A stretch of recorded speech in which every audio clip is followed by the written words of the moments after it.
કોઈનું પરિવાર નહીં ઉજાડું, કોઈને દુઃખ આવી પડે એવું કદી હું કામ નહીં કરું, કોઈનું મન તૂટે અને બે જીવોને કદી જુદા જુદા ના પાડતા. યાદ રાખજો કાન કોને, કોઈ પતિ પત્નીનું બહુ જીવન એક સુખમય જીવતા હોય અને વચ્ચે દિવાળી જે તમે ચાપવાનું કામ કરો છો ને મારા બા, એ ભગવાનની કથા સાંભળ્યા પછી બંધ કરી દેજો.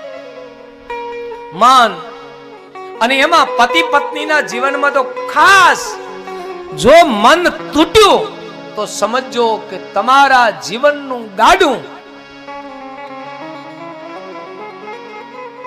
અર્ધું જીવને બગડી જશે. દાંપત્ય જીવન બગડે નહીં એટલે પતિને પત્ની તરફ વફાદાર રહેજો, પત્નીથી પતિ વફાદાર રહે, પતિથી પત્ની વફાદાર રહે.